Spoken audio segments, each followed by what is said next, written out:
I've been playing SWTOR for a very long time, like nearly 5 years, and the game's come a long way since it released in December of 2011. There have been loads of additions to the game, such as the costume system, color dyes, cartel market, weekly events. There are a lot more changes that I haven't listed, but somehow BioWare's managed to miss a few things I personally think would be great to have in the game.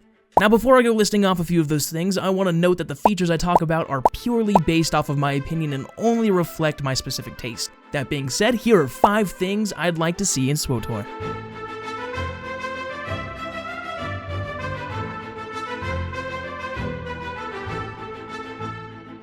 Now, I don't know about you, but I'm a huge fan of hoods. There's something about them, specifically in the Star Wars universe, that feels really cool to me. Having one on, in my opinion, sets a tone of mystery and intrigue to the character, like they've got something or a reason to hide. And let's be honest, there's nothing cooler than seeing some yellow, red, or wide eyes popping out in the otherwise shadowy profile of a character's hood-covered face. But I also believe there's a time and a place to have a hood on. Sometimes it just doesn't feel right and doesn't fit the situation. I'm looking at you, romance scenes. Which is why I feel having the ability to switch the hood on and off would be a great idea. Romance scenes aren't the only situation where having a hood toggle would come in handy either. There are some helmets in the game that, when equipped, actually remove a costume's hood altogether, making the costume look less than stellar.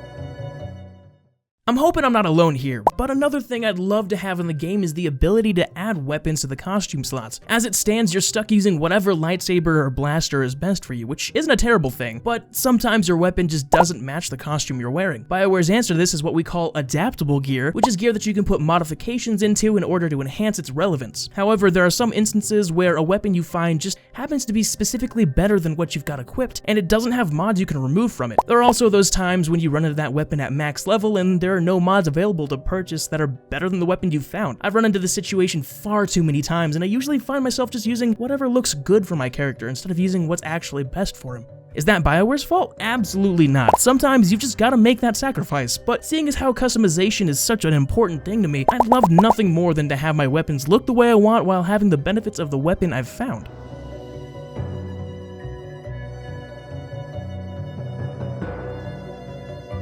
As unlikely as it is, I'd love to play as an entirely new class. Granted, I haven't played through all of the classes currently available in the game, Trooper and Consular, but seeing as how I've been playing for nearly 5 years and haven't done so, I find it equally unlikely that I'll ever finish the ones I've been ignoring. Now maybe you're thinking, well, what could they possibly add to the game? They've covered pretty much everything they could, and if it weren't for Shadow of Revan and Code Fee, I'd have to agree with you. But these expansions added 2 factions that have the potential for some pretty interesting stories, if done correctly, that is. Before you go dismissing this idea, just stop for a second and give it a little thought.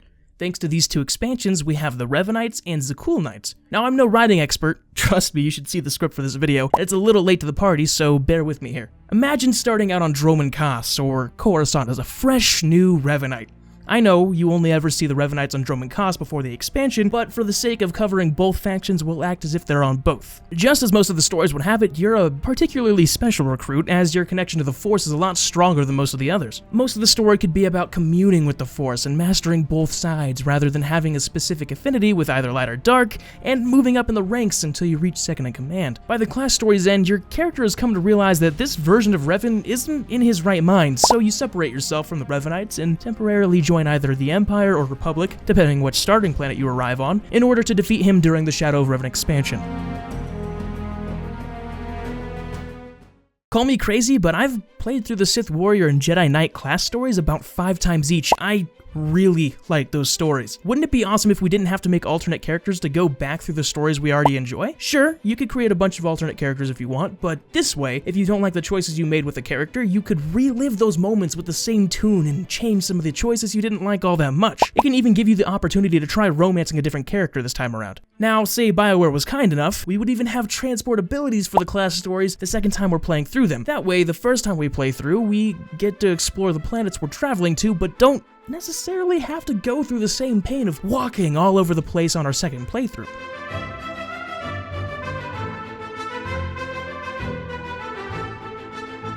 Seeing as how I don't really play PvP all that much, this almost doesn't apply to me, but due to the reasons I'm about to talk about, it unfortunately does. If you don't know what the PvP and PvE acronyms stand for, PvP means player versus player, which means it can also be called the multiplayer section of the game, whereas PvE means player versus environment, which is generally thought of as the story or campaign section of the game. Now, BioWare has a really bad habit of altering the damage an advanced class does because it's either too weak or too powerful in PvP. Generally, this is a good thing, however, whenever they alter something, it not only affects how a class performs in PvE, but it also changes how it plays in PvP as well. Far too many times I've logged into my Sith sorcerer to find out that the lightning specialization had been nerfed. I was taking more damage and dealing out less than was necessary because BioWare couldn't decide how they wanted the class to play in PvP. The ideal situation, for me, would be for BioWare to somehow make it so that PvP and PvE are balanced separately. Seeing as how PvP is generally instanced separately, other than the PvP spot on Tatooine, it should be a simple solution.